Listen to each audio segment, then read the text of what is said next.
human naman daw ting init. Muulan na pod, no? Muulan kunog kaso mga higala ngadto sa mga kontraktor. Na mga kontraktor kadugay. Natanggal na lang mga higalas Kiko Barsaga ang mga kontraktor wa na nakaandam nag ebidensya. Nga kuan na natuis na tanan. Wa gyapon ay mapriso ana. Bullseye! Bullseye! Sige daw, Gab. XFM Katropa! Yung isa rito kasi, yung contractor, yung sinasabi natin na conflict of interest. Kung ikaw, congressman ka. Kung ikaw, contractor ka. Kabalo na mi ana. Kahiwalay na trabaho yan. Magtutuloy-tuloy na ang mga kasong ito. Mm. Yung baga, uminit na sa tag-init. Di ba? Sinabi ko sa inyo noon, uminit. At sa tag-init, ngayon, uulan ang kaso. Uulan ng kaso. Yung baha, tingnan natin. Kasi yung flood control problema talaga yun. Tingnan. Sa walo po ninyo, mga flood control related naman to against Congress. Karamihan, flood control, tsaka conflict of interest.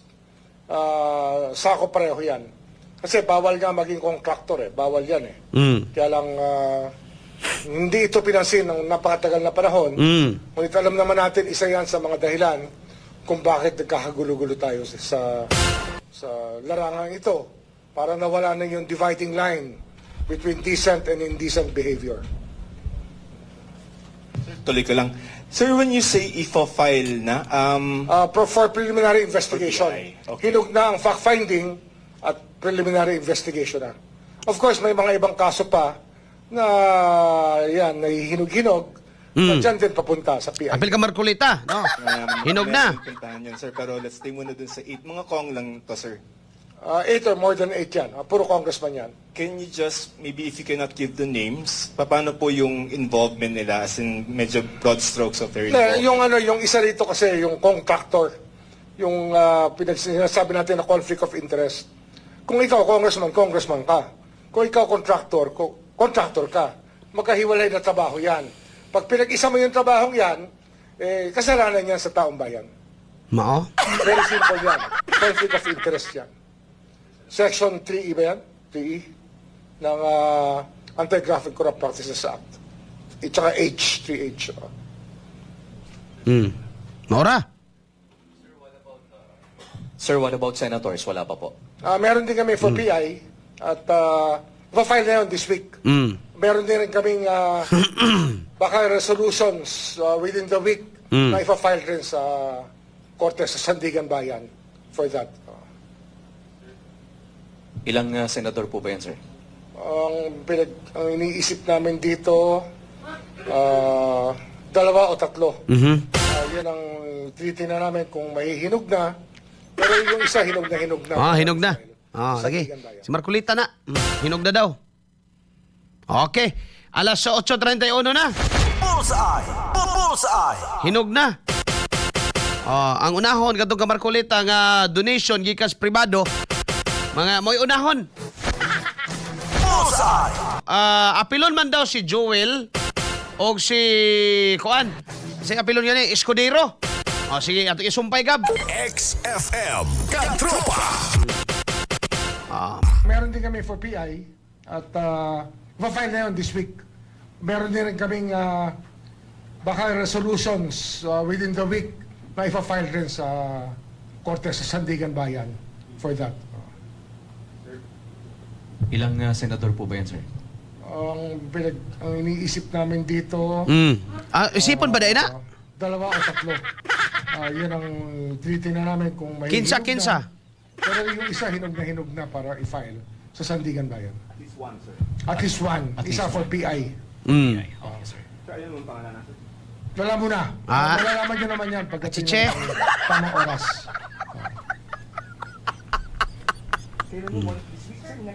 This week yan. Ang pinag-uusapan natin itong linggong to. Iba pa yung next week. Iba yung trabaho this week. Iba yung trabaho next week. One senator this week. Baka 2. Baka 2. Senator, sir? Dalawa. Yung isang Sandigan, isang PI. Okay. Tama ba? Senator, okay. Baka 2 pa. Sir, mga Isang 30 dalawa. Isang Sandigan, isang mga PI. senator, Senator. Ah. Okay, sir. Isang preliminary investigation. Tapos, yung mga contractor, puro PI na yan, no? Puro PI. Pero although may isa pang contractor, baka i-file na namin sa Sandigan Red. Yun din.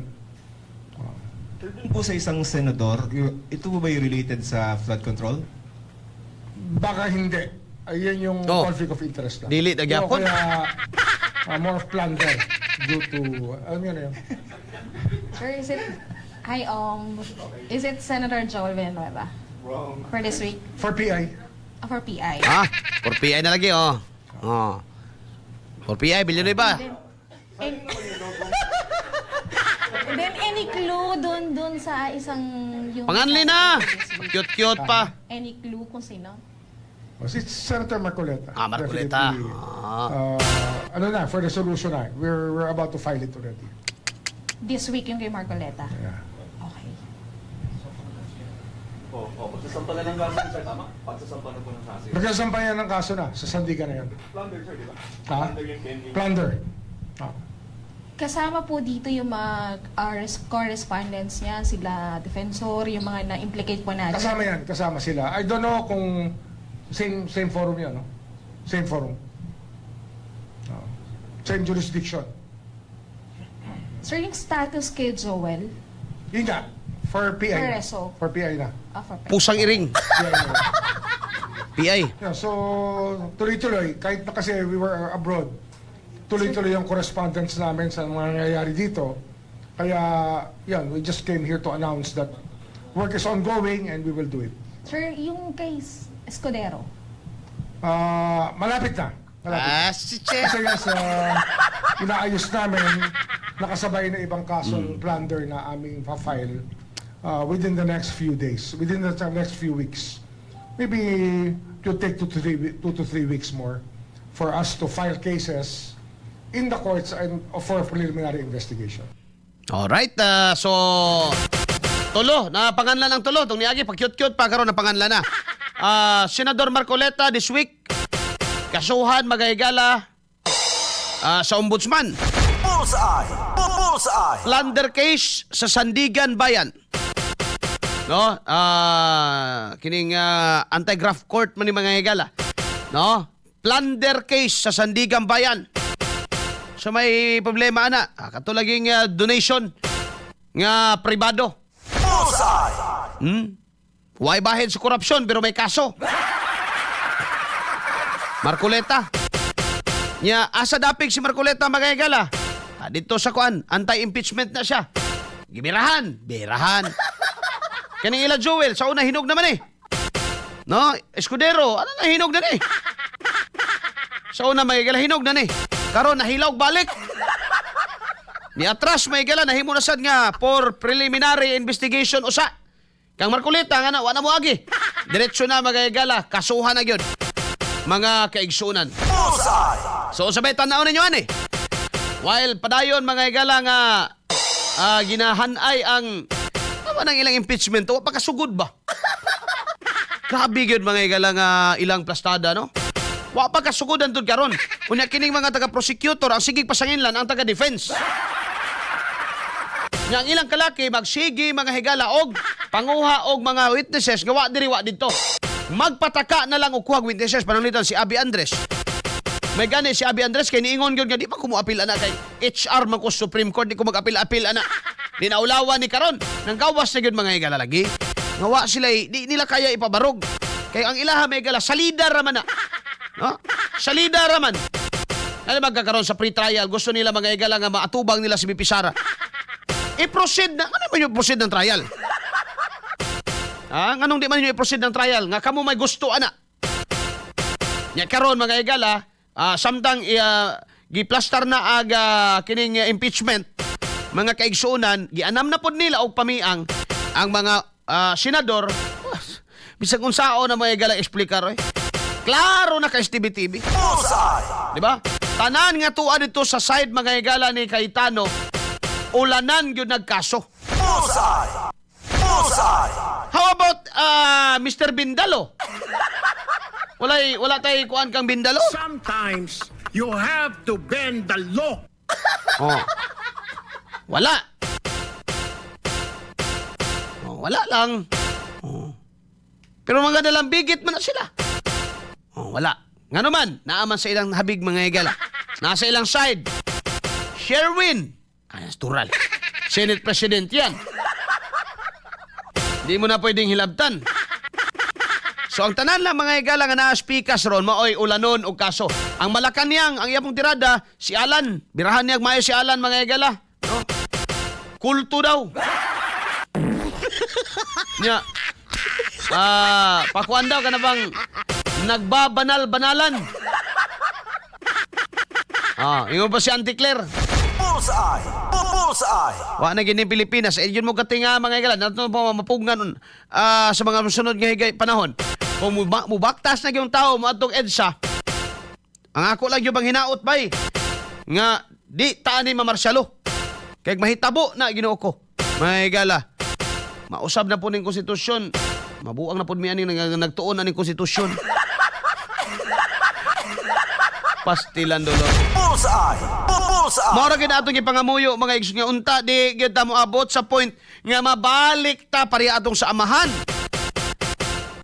Pagkadako yung gubuta mga higala, pastilan. Kung mapaingon ta ato. Mapaabot ag pila pa ka tuig.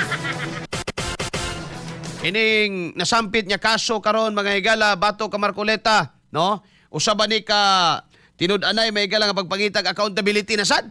O usa ka politikanhon may higala nga lakang aron nya katong mga senador nga posibleng mobutar in favor kasara mga kaigsunan mapianga na nila. Who's next? No? Kisay sunod ani. Ha? Kay basta naa ka speaker stampe murag dali man. Dali kayo pag naa ka bagay-gala lumipat ka na sumakabilang bakod ka na. Para sa ning Escudero mga igalag Joel, no di imbis nga hinog na to sila sa una, nibalik og kahilaw. No, mura may igala og ganang gikalburo ba? May pa nang gikalburo mga igala kay ang gikalburo kaning kang Marcoleta gidali. Gidali og kahinog. Nag-unsa na lang mga igala kang Pilipinas aning kalakiha. Wa na may kuan, no? Wa na bay lipod-lipod basta kalabang ka sa administrasyon. Bullseye. Expect kag kaso. Bullseye. Si Defensor, Mike Defensor, naman ay kaso siya karon nga human trafficking. Di ba kay ukoy siya mga higala ni Matibag. Giukoy siya ni Matibag. Unya dito kuno siya balay, may higala na ay basement dito, na ilagusan dito. Kaya involved kuno ni human trafficking si Defensor. Bullseye. Bullseye. Tiyaw mo na. Diligali na siya makabutar sa impeachment, kaya di ba na siya senador. Pero pikahan yung kagkaso baga kaigsunan. Bullseye. Kauban si Katropang Arnel Cortez. Alright. Bullseye.